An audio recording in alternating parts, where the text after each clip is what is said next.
Matapos gawing unggoy ang mga Pilipino sa isang A1-generated video ng isang Chinese media, panibagong pangaharas naman ang ikinasa ng kanilang Coast Guard sa mga sundalong Pilipino sa West Philippine Sea. Yan ay nang mauwi sa pangahataw ng baton ang kalmadong pagtaboy sa mga Chinese na umikot sa BRP Sierra Madre para kumuha ng mga litrato at video. Sugatan ang 2 sundalong Pilipino at nasira rin ang rubber boat ng Navy. Nakatutok si Jonathan Andal. Hampasan ng sagwan at baton ang nakunan sa videong ito sa pagitan ng Chinese Coast Guard at Philippine Navy. Kuha ito ng Philippine Navy sa Ayungin Shoal sa West Philippine Sea kaninang umaga, kung saan matatagpuan ng BRP Sierra Madre na outpost ng Philippine Navy. Ang nasa mas malaking motorboat ang panig ng China. Ang nasa mas maliit naman na rubber boat ang mga taga-Philippine Navy. Lamang sa dami ang mga taga-China Coast Guard gamit ang kanilang malaking motorboat at mas mahabang mga pamalo na itulak nila palayo ang mas maliit na rubber boat ng Philippine Navy. Sabi ng Armed Forces of the Philippines na naglabas ng video, nahataw sa ulo ang isang Pilipinong sundalo matapos tamaan ng baton na kahoy ng Chinese Coast Guard. Sugatan ng ulo ng sundalo na binigyan daw agad ng atensyong medikal pero pinag-aaralan kung kailangan na ang medical evacuation.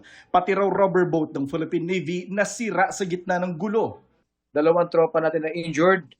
Yung isa required 4 stitches sa kanyang ulo, almost 2 inches yung haba ng kanyang sugat.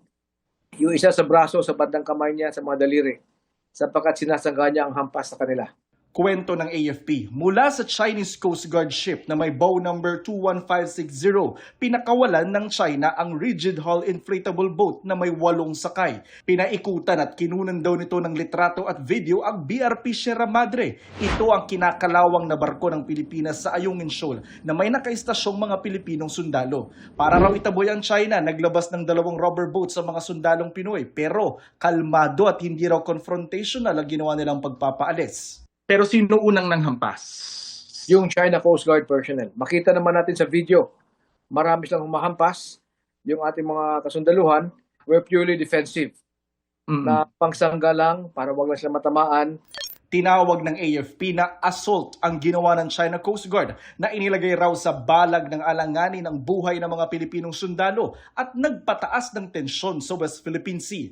Sabi ng AFP, sa kabila ng tinawag nilang karahasan na natiling profesional, disiplinado at sumunod sa rules of engagement ang mga Pilipinong sundalo habang ginagampanan ng kanilang misyon sa loob ng exclusive economic zone ng Pilipinas. Panawagan ng AFP sa China, itigil na ang illegal, agresibo at mapanlinlang na kilos sa West Philippine Sea at sumunod sa 2016 Arbitral Award na iginigit ang karapatan ng Pilipinas sa naturang karagatan sa ilalim ng international law. Itong mga ganitong actions ng China Coast Guard are totally irresponsible.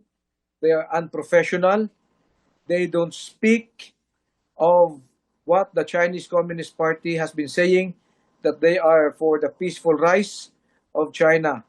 Their actions on the ground show otherwise. Sinusubukan pa namin kunan ng pahayag ang Chinese Embassy sa Maynila tungkol dito.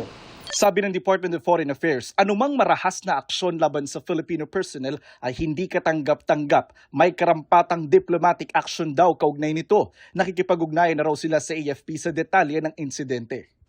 Jonathan Andal, Nakatutok, 24 Oras.